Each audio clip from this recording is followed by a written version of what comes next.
Number সিস্টেমের অঙ্ক করার জন্য এই জিনিসটা খুব ইম্পর্টেন্ট। একটা জিনিস জানবে, ধরো এরকম একটা এক্সপ্রেশন আছে x to the power n minus a to the power n, ঠিক আছে? আস্তে আস্তে। এক্স যেখানে ভেরিয়েবল, এটা হচ্ছে constant. What is variable and what is constant? এর ভ্যালু ধরো এরকম থাকলো কোনো একটা কিছুতে এক্স স্কোয়ার মাইনাস, সরি ধরো x to the power 5 minus 2 square এরকম কিছু থাকলো, বা x to the power 5 minus 2 to the power 5 এরকম কিছু থাকলো, ঠিক আছে? মানে এটা হচ্ছে কনস্ট্যান্ট, এক্সটা হচ্ছে ভেরিয়েবল, ঠিক আছে? এটা ডিভিজেবল কখন? এন এর ভ্যালু যে কোনো কিছু হতে পারে এক্স মাইনাস এ দ্বারা ডিভিজেবল, মানে for all values of N, all values of N, মানে এনটা অড হোক ইভেন হোক যাই হোক, এই যে এনটা মানে কি ওপরের যে সূচকটা ইন্ডেক্সটা সেটা ইভেন অড যাই হতে পারে। ধরো এখানে রয়েছে এক্স স্কোয়ার মাইনাস এ স্কোয়ার, সেটাও এক্স মাইনাস এ দ্বারা ডিভিজেবল। এখানে রয়েছে x cube minus a cube, সেটাও এক্স মাইনাস এ দ্বারা ডিভিজেবল, ঠিক আছে? ক্লিয়ার? এটা বোঝা গেল, এটা একটা অপশান, প্রথম পার্টটা। সেকেন্ড ক্ষেত্রে এক্সপ্রেশনটা কি? সেকেন্ড ক্ষেত্রে এক্সপ্রেশনটা হচ্ছে x to the power n minus a to the power n, এটা ডিভিজেবল এক্স প্লাস এ দ্বারা। এটা এক্স প্লাস এ দ্বারা ডিভিজেবল শুধুমাত্র ইভেন ভ্যালুজ অফ এন এর জন্যই হবে। এনটা যখন ইভেন হবে তখনই এইটা হবে, তাছাড়া হবে না। মানে কি, ধরো এখানে রয়েছে x square minus A square, সেক্ষেত্রেই x plus a দ্বারা ডিভিজেবল যাবে। কিন্তু এখানে যদি থাকতো, তোমার বলা যাবে না যে x cube minus a cube বা x to the power 5 minus a to the power 5 সেটা এক্স প্লাস এ দ্বারা ডিভিজেবল কিনা আমি বলতে পারবো। কিন্তু হ্যাঁ, এটা যদি x to the power 4 minus a to the power 4 হয়, মানে ইভেন ভ্যালু হয়, সেটা অলওয়েজ এক্স প্লাস এ দ্বারা ডিভিজেবল হবে, মানে এক্স প্লাস এ দ্বারা ভাগ করা যাবে। ক্লিয়ার? এটা হলো। আর একটা জিনিস জানতে হবে, সেটা হচ্ছে তোমার x to the power N plus a to the power n, এটা ডিভিজেবল কত দ্বারা? এটা ডিভিজেবল এক্স প্লাস এ দ্বারা যখন এনটা অড হবে। এন এর ভ্যালু যখন অড হবে, মানে এন যখন বিজোড় হবে, এরকম তোমরা সূত্র পড়েছো না, এক্স কিউব প্লাস এ কিউবের সূত্র কি? X plus a into x square minus a x plus a square. তাহলে এক্স প্লাস এ তো একটা ফ্যাক্টর পাচ্ছ অডের ক্ষেত্রে, এরকম x to the power 5 plus a to the power 5 হলেও এক্স প্লাস এ দ্বারা ডিভিজেবল হবে। X to the power 7 plus a to the power 7 হলেও সেটা এক্স প্লাস এ দ্বারা ডিভিজেবল হবে। এইটা মাথায় রাখতে হবে। এবার 13 কি বলেছে? 17 to the power 200 is divided by 18.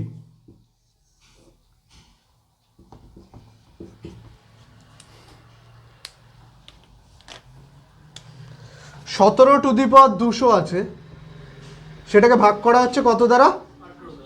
18 দ্বারা। তাহলে রিমাইন্ডার কি থাকবে, তাই তো? আমি যদি লিখি, সাপোজ এই 18টাকে এরমভাবে লিখতে পারি 17 প্লাস 1, লেখা যাবে? তা আমি এই নিচে ধরো এরম লিখলাম 17 প্লাস 1, আর ওপরে তো 17 টু দি পাওয়ার 200 আছে, মানে 17-র মাথায় কি আছে? ইভেন নাম্বার আছে। তাহলে তোমার ইভেনের ক্ষেত্রে যদি আমি মাইনাস নিই, ধরো এরপরে কিছু একটা মাইনাস নেবো, 17 টু দি পাওয়ার 200-র পরে কিছু একটা মাইনাস নেবো, ধরো -1ই নেবো, এরকম 17 টু দি পাওয়ার 200, এটাকে আমি লিখছি 17 to the power 200 minus 1 to the power 200 plus 1 to the power 200 কিছু x to the power n minus a to the power n, এটা ডিভিজিবল এক্স প্লাস এ দ্বারা এন যখন ইভেন, মিললো? তা এইটা divisible হলে পড়ে থাকছে কোনটা? তাহলে রিমাইন্ডার কোনটা হবে? 1 টু দি পাওয়ার 200 মানে 1, মানে আমার অপশান সি ইজ কারেক্ট। তা আমার একটা জিনিস দেখো, এখানে নিচে কত আছে? 2, 6, 12, 20 এরম আছে না? তা আমি 2টাকে এরম লিখতে পারি 1/1 ইন্টু 2, লেখা যাবে? 6টাকে এরম লেখা যাবে 1/2 ইন্টু 3, 12টাকে 1/3 ইন্টু 4 প্লাস ডট ডট, আর লিখলাম না, লিখতে ইচ্ছা করছে না, 1/n ইন্টু n প্লাস 1। কিছু ভুল লিখেছি? যেটা আছে সেটাই লিখেছি। এবার দেখো 1 আর 2 এর ডিফারেন্স কত? 1। ওপরে কত আছে? তাহলে আমি এখানে লিখে দিচ্ছি 2 মাইনাস 1/1 ইন্টু 2। এটাকে লিখলাম 3 মাইনাস 2/2 ইন্টু 3। এটাকে লিখলাম 4 minus 3/3 into 4 plus dot dot dot. এটাকে কত লিখবো? n প্লাস 1টা আগে যাবে, মাইনাস এন হবে by n into n plus one. আচ্ছা এবার একটা জিনিস দেখো, এগুলোকে যদি ছাড়িয়ে ছাড়িয়ে লিখি, এটাকে লেখা যাবে 2/1 × 2 মাইনাস 1/1 × 2 লেখা যাবে মাইনাস b/x, তাহলে a/x মাইনাস b/x যেটা সেরকমই লিখছি। তাই এবার প্রথম পার্টটা যদি এরম হয় 2/1 × 2 মাইনাস 1/1 × 2 এরকম আছে, এর দ্বিতীয় পার্টটা কি হবে 3/2 × 3 মাইনাস 2/... ডট ডট ডট এরকম চলবে। শেষেরটাকে কি লিখবো n plus 1/n into n plus 1 minus n/n into n plus 1। আচ্ছা এখান থেকে একটা একটা কাটা যাবে না? এখানে দেখো 2 কাটা যাচ্ছে, তাই না? এখানে কত কাটা যাবে 3 কাটা যাবে এখানে। তাহলে আমার কি পড়ে থাকবে এখানে 1 minus 1/2 plus 1/2 minus 1/3 plus dot dot dot plus কি হবে 1 এখানে n প্লাস 1 আর n প্লাস 1 কেটে যাবে, মানে পড়ে থাকবে 1/n মাইনাস এই n কেটে যাবে 1/n প্লাস 1। এবার একটা জিনিস খুব ভালো করে লক্ষ্য করো, এই হাফ আর এই হাফ কেটে যাবে, এই 1/3 পরেরটা করলে এখানে একটা 1/3 আসতো, কিন্তু সেই 1/3টা কেটে যাবে। দেখতে পাচ্ছ না ওই 1/3টা, কিন্তু পরের রাশিটা করলেই ওই 1/3টা চলে আসতো। ঠিক আছে, সেরকমভাবে এই যে 1/nটা আছে, এই 1/n এর আগে কিছু একটা আছে সেটা কাটবে। তাহলে পড়ে থাকবে কি এই প্রথমটা আর এই লাস্টেরটা 1 minus 1/n plus 1, 1 minus 1/n plus 1, তার মানে n plus 1 রসাগু n plus 1 minus 1, 1 1 কেটে যাবে n/n প্লাস 1। এটাই হচ্ছে অ্যান্সার, মানে আমার অপশান ডি ইজ কারেক্ট। আচ্ছা নাম্বার সিস্টেমে দেখো একটা জিনিস আমাদের বের করতে হয়, সেটা হচ্ছে ইউনিট ডিজিট বা এককের সংখ্যা। তা ইউনিট ডিজিটটা কি জিনিস? আমার ধরো একটা সংখ্যা রয়েছে, ধরো 71, এই সংখ্যাটার যদি ইউনিট ডিজিট আমাকে জিজ্ঞাসা করে ইউনিট ডিজিটটা কোনটা, তাহলে এই 1, এটাই হচ্ছে এই সংখ্যাটার ইউনিট ডিজিট।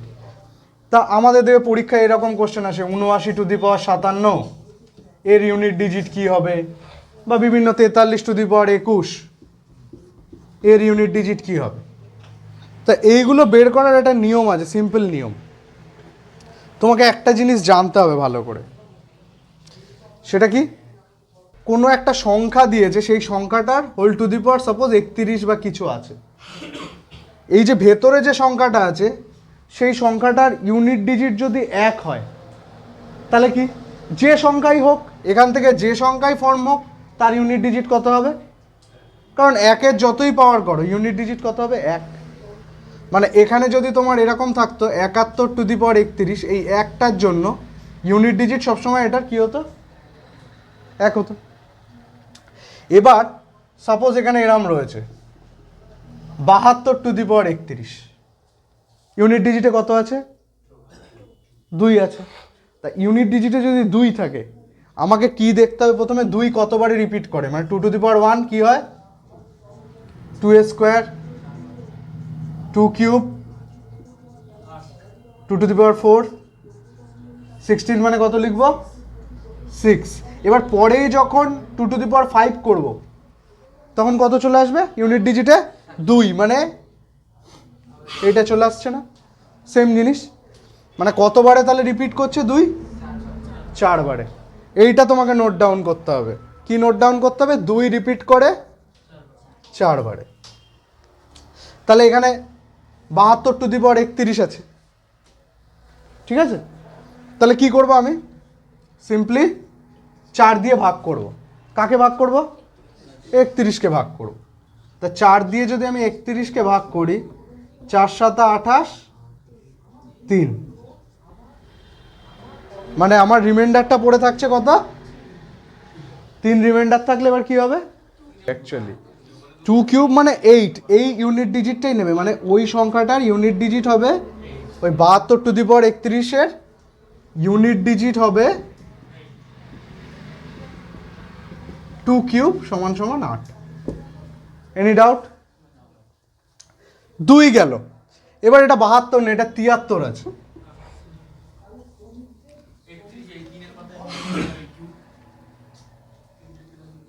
তিন কতবারে রিপিট করে? 3 টু দি পাওয়ার 1 3, 3ও 4 বারে রিপিট করে। 3 টু দি পাওয়ার 4 কত হয়? 81 হয়। তারপরে 1-এর সাথে আবার 3 গুণ করলে সেই 3 চলে আসবে। তার জন্য এটাকেও 4 দিয়ে ভাগ করতে হবে, মানে 31কে 4 দিয়ে ভাগ করলে রিমাইন্ডার কত থাকবে? 3। তখন কত হবে ইউনিট ডিজিট? 3 কিউব 27, মানে ইউনিট ডিজিট হবে 7। ঠিক আছে, ক্লিয়ার? এবার 4 কতবারে রিপিট হয় ইউনিট ডিজিটের ক্ষেত্রে বলো? 4 প্রথমটা করব 4 টু দি পাওয়ার 1 4, 4 স্কোয়ার 16। এবার যখনই 4 কিউব করবো 64 চলে আসবে, তাহলে দুবারে। এবার যদি এটা 74 থাকতো তাহলে কি হতো? হ্যাঁ, 74 হলে কত দিয়ে ভাগ করতে হতো 31কে? যেহেতু দুবারে রিপিট করছে সেহেতু কত দিয়ে ভাগ করব? এই জায়গাটাই কিন্তু অঙ্কটা বোঝার আছে। 15 দুগুণ 30, রিমাইন্ডার কত থাকছে? 1। তার মানে 4 টু দি পাওয়ার 1 মানে ইউনিট ডিজিট 4। কারো কোনো ডাউট?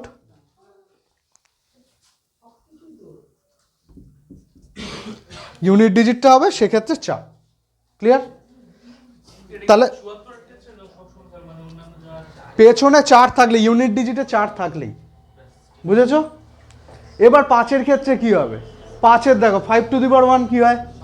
5, 5 স্কোয়ার 25। তার মানে এখানে যদি 75 থাকে তোমাকে ইউনিট ডিজিট বেরই করতে হবে না, তুমি জাস্ট লিখে দেবে 5 ইউনিট ডিজিট। তাহলে 5-এর ক্ষেত্রে এটা দরকার নেই। ঠিক আছে, মানে তোমার 75 টু দি পাওয়ার এখানে যদি 31 থাকতো তাহলে ইউনিট ডিজিট 5। 6-এর ক্ষেত্রে কি হয়? 6 টু দি পাওয়ার 1 6, 6 স্কোয়ার 36, মানে সব 6 6 6 6 করে হচ্ছে না? তাহলে 6-এর যদি 76 থাকতো তাও ইউনিট ডিজিট কত হতো? ঠিক আছে, ক্লিয়ার? এবার 7-এর ক্ষেত্রে, 7-এর ক্ষেত্রে দেখবে আবার কত টাইমস আসবে? 4 টাইমস করে দেখবে। 7 টু দি পাওয়ার 1 7, 7 স্কোয়ার করলে 49 হবে, মানে 9। 7 কিউব পেছনে 3 হবে, তারপর আবার 1 আসবে 7 টু দি পাওয়ার 4, ওরমভাবে 5 বারের বার গিয়ে। তার মানে এটা যদি তোমার থাকতো 77 টু দি পাওয়ার 31, তাহলে ইউনিট ডিজিট কত হতো? আগেরটায় 2 দিয়ে ভাগ করেছিলাম কারণ ওখানে দুবারে রিপিট হচ্ছিল 4-এর ক্ষেত্রে, সেই জন্য 4 দিয়ে ভাগ করলে এটা কত হবে? রিমাইন্ডার থাকবে 4 7 28, মানে 3, মানে 3 রিমাইন্ডার থাকবে, তাই তো? এবার 3 যদি রিমাইন্ডার থাকে, 7-এর কিউব মানে কত হচ্ছে ইউনিট ডিজিটে? 3 হচ্ছে, মানে আমার ইউনিট ডিজিটটা তখন হয়ে যাবে 3। 8-এর ক্ষেত্রে কবারে রিপিট হবে? 8-এও 4 বার, তাহলে পারবে তোমরা সেমভাবে। 9-এর ক্ষেত্রে 9 টু দি পাওয়ার 1 মানে 9, 9 স্কোয়ার মানে 81, 9-এর ক্ষেত্রে 2 বার। আর যদি 0 থাকে, তার মানে আমাকে মনে রাখতে হবে এই কটা, শুধু এই বক্সটা মনে রাখলেই হবে।